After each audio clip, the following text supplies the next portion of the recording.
Bonjour, je m'appelle Gilles Certout, donc je suis professeur d'entrepreneuriat et responsable du pôle entrepreneuriat d'Audencia depuis 25 ans. Donc j'ai eu l'occasion de voir un certain nombre de candidates et de candidats passer cet oral à la fois de culture générale et de personnalité. Toutes ces expériences ou ces candidatures m'ont donné quelques points de référence sur ce que moi j'attends de cet entretien. Alors, une première chose, n'oubliez pas que le premier contact que vous allez avoir avec le jury est autour de l'entretien de culture générale. Comme vous le savez, c'est les 15, 20, 30 premières secondes où on se fait une impression. Donc, construisez cet entretien de culture générale en vous posant la question « Qu'est-ce que j'aimerais que le jury, à l'issue de ma présentation, me restitue en 30 secondes ?» C'est-à-dire, quel est mon message? Qu'est-ce que j'ai envie qu'ils retiennent? Qu'est-ce que j'ai envie de dire? Ce qui veut dire une chose, c'est que vous allez structurer et argumenter progressivement avec une conclusion qui va poser tout ça. Et ça, c'est très bien, puisque comme ça va nous permettre justement de pouvoir voir un petit peu la façon dont vous construisez, vous analysez, vous structurez. Deuxième remarque sur cet entretien de culture générale, attention à l'opportunité d'utiliser ce qu'on appelle les perches. Une perche au milieu de l'entretien pour amener quelque chose de personnel sur lequel vous avez envie de parler, c'est très bien.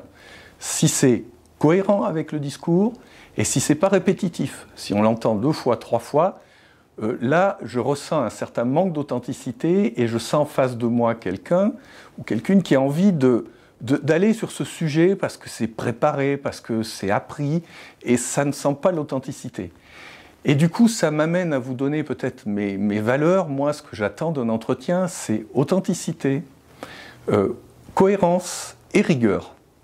Authenticité, c'est ce que vous allez nous dire, c'est vous. Et c'est pas quelqu'un d'autre.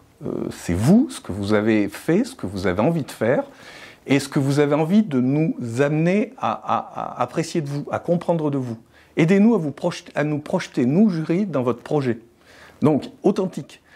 N'essayez pas, et c'est ce que j'appelle moi dans mon expérience la checklist, l'impression qu'il faut avoir fait de l'international, de l'humanitaire, du sport, du groupe, éventuellement de l'écologie. Écoutez, vous êtes jeune, vous avez certainement des centres d'intérêt, de là être capable d'avoir fait tout ça bien à fond, on ne peut pas y croire. Donc, qu'est-ce que vous avez envie de développer spécifiquement? Donc, quel point vous avez envie de développer? Donc, à partir de ce moment-là, c'est aussi la cohérence. Si vous êtes intéressé, pourquoi pas par l'humanitaire, qu'est-ce que vous avez fait concrètement? Pourquoi vous l'avez fait? Comment vous l'avez fait? Comment vous avez envie de vous projeter dans Audencia parce que vous connaissez l'école, vous avez étudié l'école et vous savez qu'il y a une association ou un groupe qui peut vous permettre de continuer cette activité?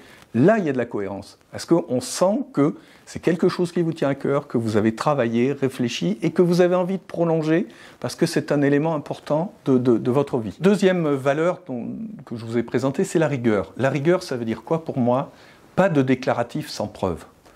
Vous avez fait des choses, c'est très bien, prouvez-le nous. C'est-à-dire que vous n'êtes pas là pour dire « voilà, j'ai fait ça » et puis on passe à autre chose. Moi, je vais insister sur le pourquoi et le pourquoi. Pourquoi vous avez fait ça? Comment vous l'avez fait? Pourquoi ça vous intéresse? Quel est votre centre d'intérêt?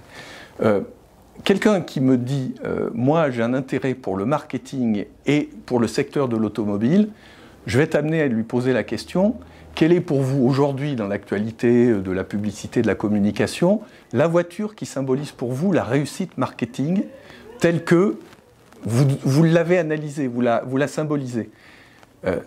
Ça veut dire que si vous vous intéressez à ça, vous vous dites cette voiture, j'aime bien ce positionnement, j'aime bien la façon dont on en parle, par contre là j'aurais peut-être mis ça. Vous êtes capable d'en parler et pas simplement de dire voilà je m'intéresse à ça puis on passe à autre chose. Ça montrera effectivement que vous avez creusé, réfléchi le sujet.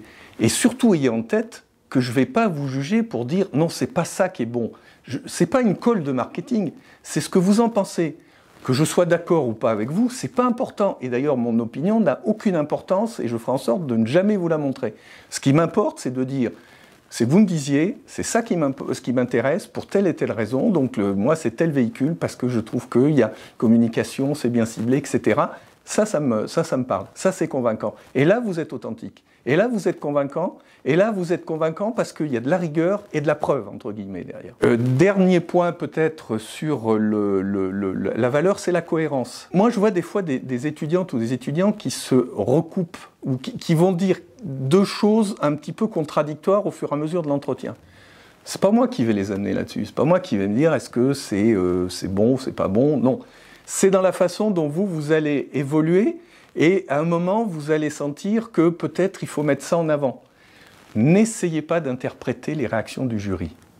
Le jury, il est là pour vous écouter et il n'est pas là pour vous juger. Et parfois, j'ai la sensation que certaines ou certains d'entre vous se disent « Ah, est-ce que je ne suis pas en train de dire une bêtise? J'ai l'impression qu'il a baissé les yeux, qu'il avait l'air un peu surpris. » Non, aucune interprétation. Et ne changez pas. Et moi, je le vois des fois en disant peut-être que tout compte fait, non, c'est pas aussi marqué que ça, donc je pense peut-être... Non, vous êtes sur une position, vous y croyez. On ne vous juge pas, qu'on soit d'accord ou pas avec vous, c'est pas le problème. Que ça soit entre guillemets juste ou faux, c'est pas le problème. C'est ce que vous pensez et c'est ça qui nous intéresse. Et la bienveillance, elle est là. C'est de vous laisser la possibilité de vous exprimer, de dire ce que vous avez envie de dire, mais surtout, rigueur, preuve, cohérence, c'est ce qui va être important. Si vous avez, j'allais dire, quelque chose à développer, moi j'ai souvenir d'un étudiant qui me dit « Moi, j'ai fait mon stage de 3e à l'équipe. » Très bien. Ça m'a donné envie de m'intéresser au sport. Je me suis intéressé au sport et du coup, je m'intéresse au sport. Je regarde l'équipe forcément. Je suis plus intéressé par le football. Je lui dis « Ok, football, quelle équipe ?» Ça dépend. Oui, non, je veux dire, si vous vous intéressez au football, vous vous intéressez sûrement pour une équipe, pour des raisons personnelles.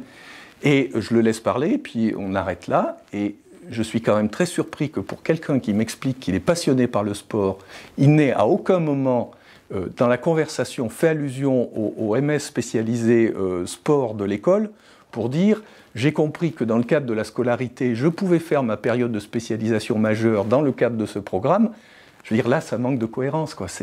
C'est pas authentique, c'est pas cohérent, il manque quelque chose. Donc, à partir du moment où vous nous dites que vous êtes passionné, eh ben, prouvez-le, quoi. C'est-à-dire que amenez des éléments, des choses. Autre point peut-être sur le sport, dans les sports collectifs, quand quelqu'un me dit ou quelqu'une me dit je pratique tel ou tel sport collectif, je dis vous jouez à quelle place? En football, je joue arrière central. Qu'est-ce que ça dit de votre personnalité?